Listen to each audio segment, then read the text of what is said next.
Yep, that's right. I found all the gestrels, I fought all the side bosses, I found all the journals, all of it, 100%. How was it? It was beautiful. When I first saw the Clair Obscur trailer last year, I had just reached the halfway point for Persona 5, so seeing another game with its evolution of the turn-based format was super intriguing to me. When it came out this week, I wasn't quite sure what to expect, and oh man, I didn't just experience my favourite game of the year so far, but I think one of the best games I've ever played.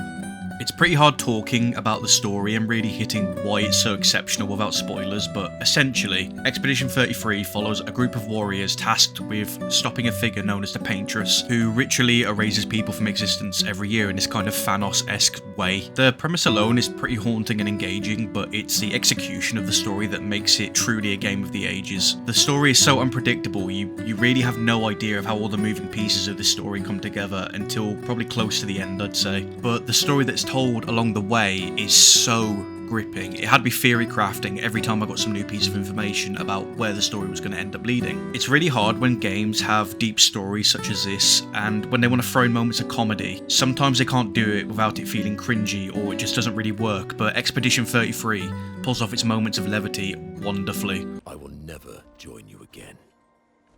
There will be a lot of fighting, though. Oh yeah, that's true.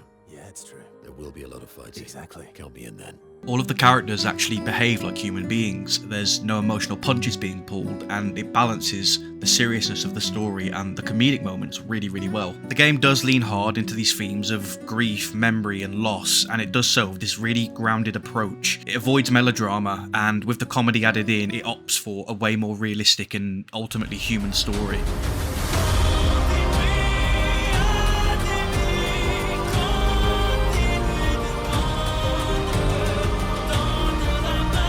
I think the combat is where this game truly flexes on the others in its genre. It's turn-based at its core, but it's enhanced with real-time mechanics like dodging, parrying, gradient counters, jump attacks, and precision-based attack boosts, all of which are integrated seamlessly rather than feeling like a second-thought gimmick.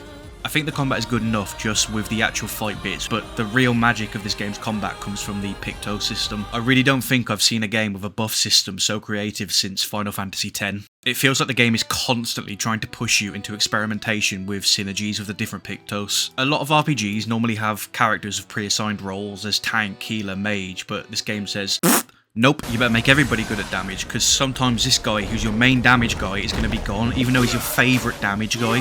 So you better start adjusting those Pictos. It's so refreshing to have an RPG where I'm constantly switching up where my damage is going to come from, and actually being interested in other party members, rather than just picking a team and damage composition early on, and just sticking with it like I do with most RPGs. The skill expression during combat with the real-time inputs, combined with some of the crazy builds you can get going, creates one of the funnest combat systems I can think of in recent years. I think both the story and the combat are uplifted by another crucial element of this game, and that is just the art design as a whole.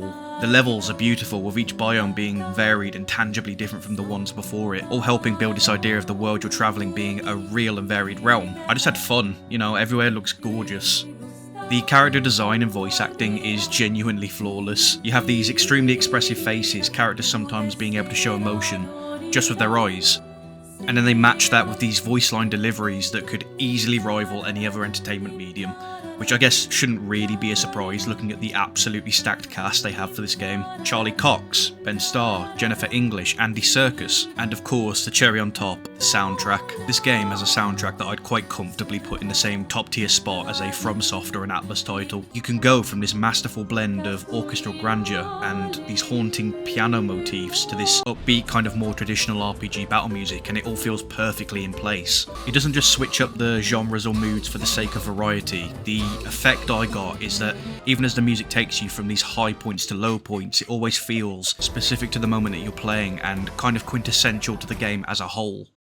As I'm writing this, Expedition 33 has just become the highest rated game on both Metacritic and the PlayStation Store. I completely understand. Its daring story, deep character customization, and complete confidence in all of its own fresh ideas are exactly why it succeeds. I think the game is definitely getting its flowers now. I mean, the peak player count on Steam seems to be rapidly rising, but there's an online sentiment I've seen about the turn-based combat. And what I would say is, even if you don't love RPGs or turn-based combat, I would still 100% recommend this game recommend to anyone. This game is so unique that even if you've had bad experiences with games similar to it, I'm certain you'll find something to love about it. I think Sandful Interactive should be extremely proud of themselves for making such a special game as their first release. And with GTA 6 now being pushed to next year, I cannot wait to see how badly this game spanks everything else at the Game Awards.